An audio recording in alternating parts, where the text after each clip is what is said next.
Local programming on KRWG Public Media made possible in part by viewers like you. Thank you. This is KRWG Public Media, TV, radio, online. News that matters.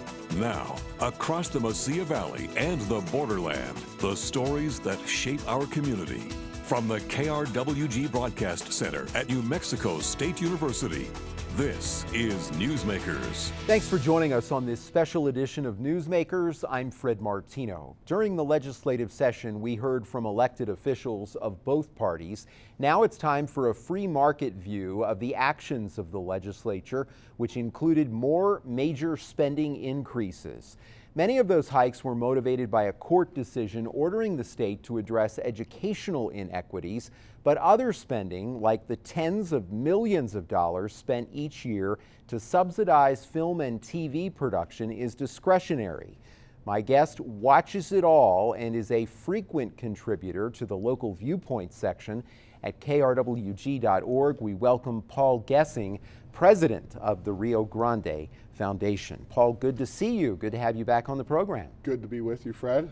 It is a daunting time, however, for all of us in New Mexico, isn't it? I mean, we, up until the session, had been talking about enormous increases in oil and gas revenue because of a lot more production going on in the state.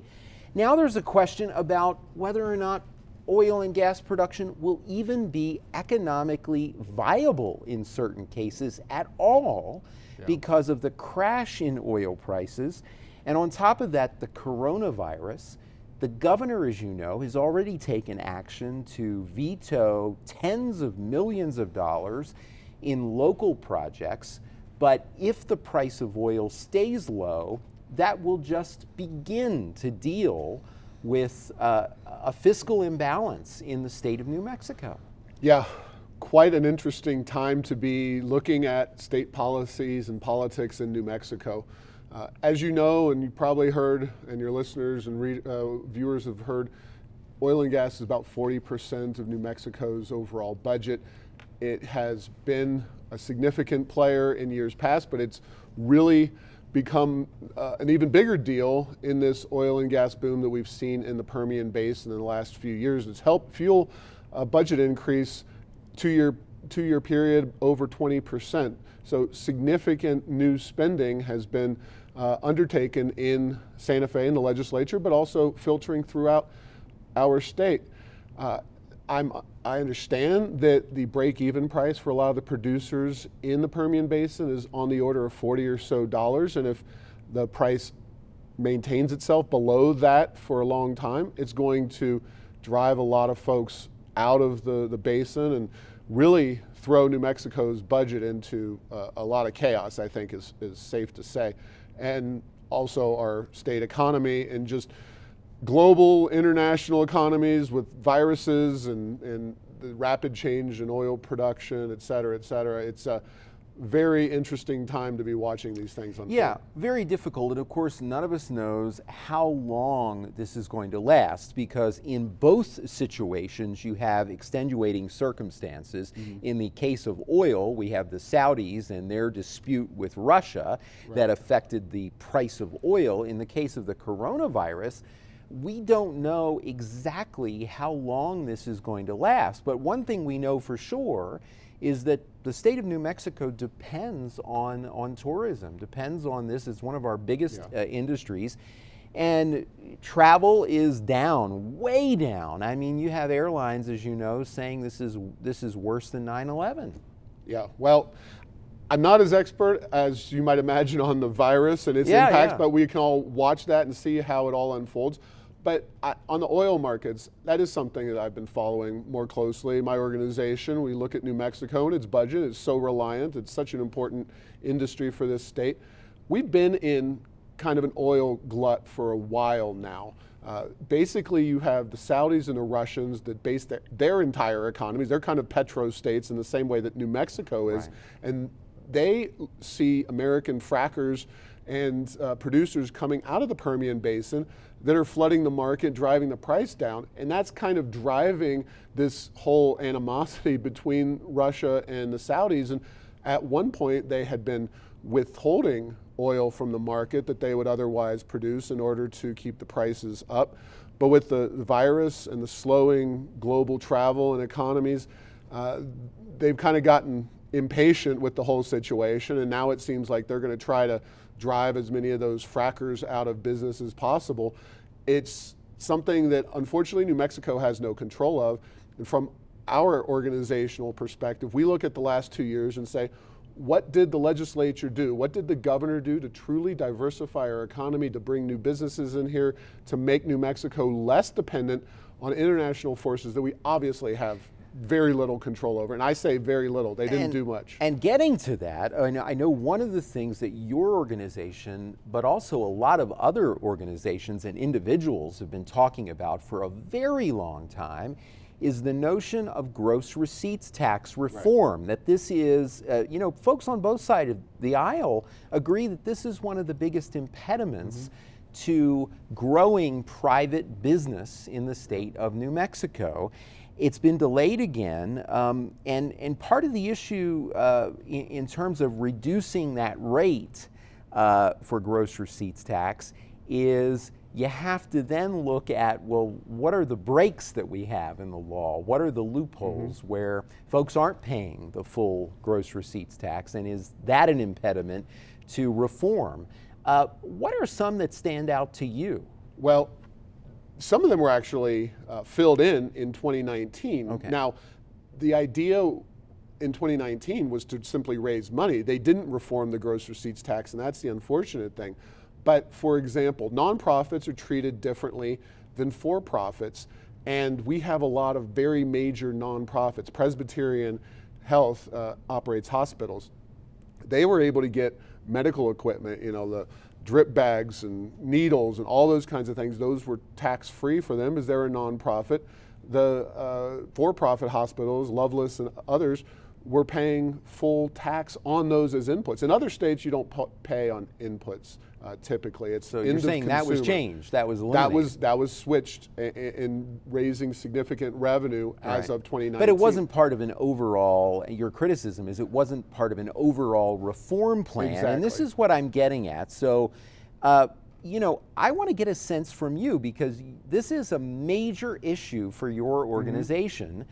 How much could the GRT be reduced if all of these tax breaks were eliminated? So let's say everyone paid the full amount. How much could we reduce then the overall rate? What's surprising to some people is that no one is really, to my knowledge, has really proposed this idea. Instead, we hear about very small increases in the overall rate, which I assume would then protect these breaks. Well, a break is in the eye of the beholder in many circumstances, some of the big ones. One of the issues that has come up time and time again, not this session, but in many other sessions, is taxing groceries. That was put into the law, exempting gross receipts on groceries. And whether that is a good policy or not, we didn't think it was a good policy at the time, but it can't happen like it did in 2019, where you just get a tax increase. They impose a tax and don't have any real relief. There's a variety of ways that you can reduce the overall rates on the gross receipts tax by filling in these gaps. But in a true pure gross receipts tax, you tax income as well. Personal income is taxed, and it gets very complicated. Senator Bill Scherer out of Farmington, a Republican, had a bill, I think it was 2.25% if you truly squeezed everything out of the gross receipts tax. I don't think it's quite realistic to go that far. Representative Jason Harper, John Arthur Smith had a bill that was a little more modest. It would kind of make the gross receipts tax a lot more like a sales tax. For the biggest group that we care about, which are contractors, so many people, especially with small businesses, they hire bookkeepers, they hire accountants.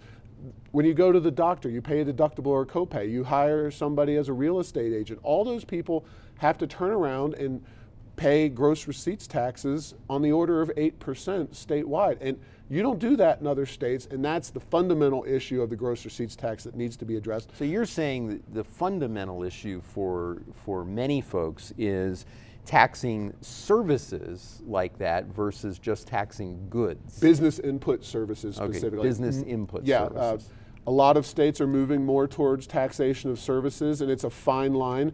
But when you're taxing a service and then you're taxing it again at the point of sale, that's where the problem is. It's called pyramiding. Yeah. It's one of the fundamental issues with the gross receipts. And I know you mentioned the food tax, but to be realistic, I mean, it seems highly unlikely that that would come back, because even states that have very broad sales taxes, like Pennsylvania, for example, do not tax groceries because of the fact that it's something we all have to buy pretty much, because we all have to buy food. And that would be considered by many to be quite regressive. You know, I want to talk about another tax issue. It came up in this session, but it never got any traction with the legislature. It did get enormous traction with citizens, and that was a proposal to eliminate the tax on Social Security. We're one of only 13 states to tax Social Security, and I want to get your thoughts on this.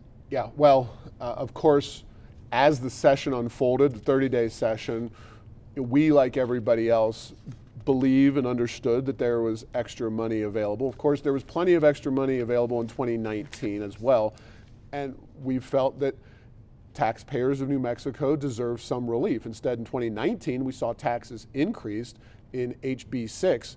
Now, 2020, we didn't see a tax increase, but Social Security tax reform, so raising the threshold at which you could not be taxed income-wise, or eliminating Social Security taxes entirely, as we prefer, of course, were both on the table. They passed out of their first House committee. Speaker Egolf was talking in the media about how wonderful this idea was, and then bam, it hit tax in the House, and it went down, it was tabled, and that was the end of that. So I think it's an issue that needs to be addressed. We still have a lot of unnecessary spending that passed, and I would question some of the governor's vetoes in terms of infrastructure when we're talking about free college and a lot of other expenses that are happening out of this session, and I think her priorities are askew. But overall, we just need to give the people of New Mexico some kind of a bite at the apple in terms of the revenue that we've seen in oil and gas. And you've probably seen some of the economic analysis of this. I know in the Albuquerque Journal there was quite a good commentary on the effect of taxing Social Security in the state of New Mexico, and the writer argued that this is devastating in terms of attracting higher income folks to the state of New Mexico, the kind of folks who have a lot of discretionary income, who would help the state, quite frankly.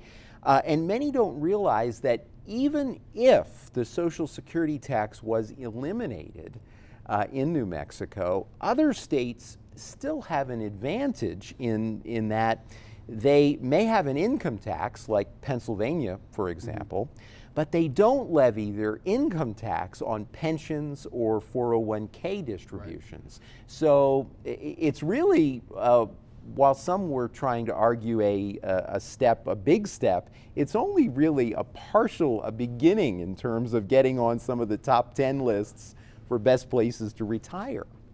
Everyone who comes to New Mexico says, you've got the weather. We've got that, no problem. Right. It doesn't get up to 120 degrees like it does in Phoenix, and yet Phoenix tends to be the place where older folks go to retire. Taxes are a big part of that, and New Mexico could have a seat at the table if we enacted some of these reforms. The Social Security tax is a starting point, but military pensions and other retirement payments is definitely another way to go. But they didn't do anything. Now, the group that controls Santa Fe right now may not always be the type of folks who are in control in Santa Fe, and we have an election coming, and so those are decisions that people need to make. But they didn't do anything to address these issues when we had money flowing freely in this state, I just remain skeptical that these folks are going to choose tax relief rather than spending all the money, which tends to be the way things happen in Santa Fe. Yeah, well, speaking of retirement, something you were happy about in the session, there was a bill to change cost of living adjustments for municipal employees who are in the pension system, PERA, P-E-R-A. That passed. I know that the Rio Grande Foundation supported this, and while some union members were against the idea, the unions also, some of the unions came and supported this idea. But you've pointed out there's an even more difficult job ahead now, which is the ERB, the Educational Retirement Board, which was not addressed in this session, the solvency of that. This would change pensions if changes were made for teachers and other educational employees. And we should say, full disclosure, this would affect KRWG employees and other employees of our licensee, New Mexico State University. So I have to disclose that. Paul, obviously this is a much more difficult lift compared to looking at the municipal employee system, because that system has a much lower than average contribution, especially when looking at benefits for pensions, if you look at the national picture. While the contribution for educational employees in New Mexico is one of the highest in the country, nearly 11% of the salary for educational employees is removed from take-home pay for the pension system. So let's address this, because in the next session, I'm sure it will come up, but it's got to be incredibly hard. Yeah, there is a lot to unpack there. Very complicated issues on both accounts, PERA as well as ERB. So let's talk about what happened and why we supported what happened in this session. And we were surprised and impressed that the governor put this on the agenda. It's something that does have bipartisan merit, but it also has bipartisan opposition to this kind of proposal. PERA is $6 billion in the hole. It needed to be changed to be made more sustainable. One of the big drivers of that was cost of living increases that were kind of baked in, that you were assuming a cost of living increase. And they put this in back when, more interest rates and whatnot were much higher. Now, one of the other factors of this current economic swoon is that interest rates are really low, close to zero, and sometimes even going below zero. But that impacts the rates of return of these pension programs, and as do stock market returns. So we needed to get those plans, that plan, PERA, in this session on a more stable financial footing, so that down the road, the taxpayers of New Mexico and the employees are not on the hook for even bigger shortfalls.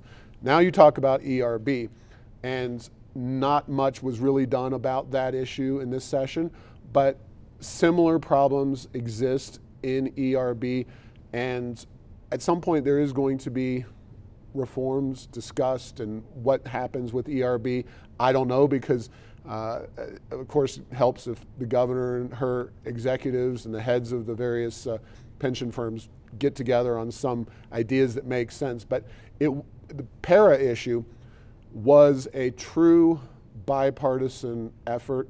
It was SB 72 this session, and you could look through the votes in both houses. You wouldn't know if it was a Republican, a Democrat, a conservative, a liberal. It was truly all different kinds of people. It wasn't like they were passing universally. It was different groups came together on the merits and said, this is something we need to act on right now. And it was one of the best things that happened in this session. Okay. We'll move on to another issue.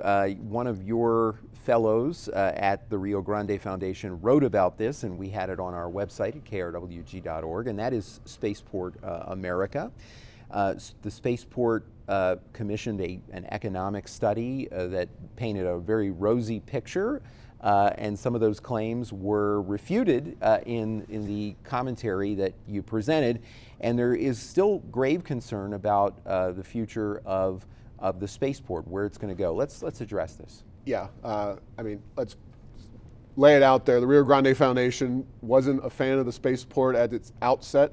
We're creeping up on a decade of being open. October 2021 is when we'll have had that facility open for 10 years, and we still don't have manned space flights, Virgin Galactic or otherwise, going out of the spaceport. But the spaceport authority folks came out with a study put together by Moss Adams, an accounting firm, that said this facility's been profitable for several years now. And we really took issue with that. It was before the session, of course, as they're getting their lobbying ready for more money for various projects and whatnot at the spaceport. And I understand, as I understand it, they're including profits in terms of getting tax money, getting contributions from the general fund, and then from local taxpayers who, when they buy things at the store, part of the GRT is going to the spaceport. Yeah, that was part of the profit. You build a facility and you count the spending on construction and all of that as an economic benefit to the state of New Mexico, but you don't count that against the negative impacts of where else would that money be spent, who you had to tax, where that money came from. That was the fundamental problem with that. But we looked at it, and the reason that I wanted to be extra sure about the whole situation is people talk about $225 million spaceport. Well, they've built a southern access road. They've extended the runway. They built new hangars. We came up with $275 million is what the current number is in terms of how much has been spent, including operating costs. But that number shows every sign of going up, up, up before Richard Branson goes up, up, up, or anybody who's paid thousands of dollars for a seat. Another thing that keeps going up, up, up in New Mexico, and this really is extraordinary. You don't read about anything like this really anywhere else in the country. Film and TV subsidies. The bill continues to go up. There is a yearly payout limit. That's also going up, and I want you to explain that. Right. But there is no limit, apparently, right, on IOUs. So even if you reach the payout limit in a year, the bill keeps growing, right? Yeah, when Michelle Lujan Grisham came into office, she wanted to expand the film industry and the subsidies available to it, which in the case of film, it's always worth repeating that these are checks paid to the industry. When you exempt other businesses or industries from taxation, overwhelmingly it's a tax exemption on gross receipts tax or whatever it might be. Rarely do businesses get checks from the state. The LEDA program does that, but that's generally a one-time deal where they attract you and then you're in. Film, it's year after year after year. Right. So you spend $1, you get 25 cents back or 30 cents back in the case of a recurring television series. Up to 35% is where we are now because the baseline is 25%, 5 extra if you're doing TV programs, 5 extra on top of that if you're doing it in rural areas outside of the Albuquerque, Santa Fe area. And as you know, proponents of this always say that, well, this is bringing money into the state, so no problem at all. But you saw a legislative finance committee presentation that said that at best we're looking at what, 40 cents on the dollar? Right. So we spend $1 and spend real money collected from you and I and other people watching and listening to this, and we get back a total of 40 cents on the dollar. And how much yearly does the state spend? Well, it depends now because I think it's $130 million is where it is right now. That's the cap now. Okay. It was $50 million under Martinez, and what you referred to is the fact that more money was requested or desired by the film companies because they'd shot above the limit. I mean, they were entitled to that. They were above money. that $50 million limit in various years, but the IOUs kept growing. Right. So there were even some individual payouts to reduce that debt. Exactly. So we've already seen some significant payouts to reduce that debt. And again, debt only accumulates when you're actually writing checks. It doesn't accumulate when you're exempting people from taxes. And this will be one of the knock-on effects. I mean, we saw a tough time in recent years where the budget was very tight. Oil prices were down and dropped significantly when Susana Martinez was governor. Yeah. And she didn't cut a lot of things. She did reduce the generosity of the film subsidy program. She spent more money on pre-K. The rail runner kept chugging along, costing millions of dollars every year. The film industry and they have clauses in their contracts that say, if the subsidies are not paid, we can leave. I want to ask you really quick, because we only have about a minute left. One of the bright spots, perhaps, in this is that Netflix, of course, built or took over a facility that was already built. Do you envision the possibility at some point of a more targeted break for companies like Netflix that actually set up shop in New Mexico so that there are larger numbers of permanent employees, or at least semi-permanent employees in the industry? They are doing that to an extent, okay. But NBC Universal came in. They are developing a studio in Albuquerque, and you know what? On top of the film subsidies, they also got LIDA money to pay all but just a couple $1 million of their studio construction. So a second incentive, basically. In Farmington, capital outlay in San Juan County, they are spending a couple $1 million of state money to build a studio to take advantage of the subsidies. In Santa Fe, they built a studio with local county and I believe city money to build Santa Fe studios. So we're multi-layer cake kind of subsidy situation, unfortunately, to get that permanent presence So the done. state money means more money from the local. Exactly. And the other, okay. All right. Sorry to depress you, Fred, but that's... Okay, so we needed an hour. We had a half hour, right? Sure, yeah. That's always how it is with you. I will look forward to more commentaries on KRWG.org. Thank you. Enjoy it. Thank you, Paul. Thank you for joining us. That's our time for now. Join us this week on KRWG Radio every weekday. It's morning edition from 5 to 9, fresh air at 11, followed by Here and Now, noon to 2, and All Things Considered, 4 to 7. KRWG News is always online at krwg.org, and we'd love to hear from you. Email us with your story ideas and video submissions. The address is feedback@nmsu.edu. For all of us at KRWG News, I'm Fred Martino. Have a great week. We'll see you next time on Newsmakers.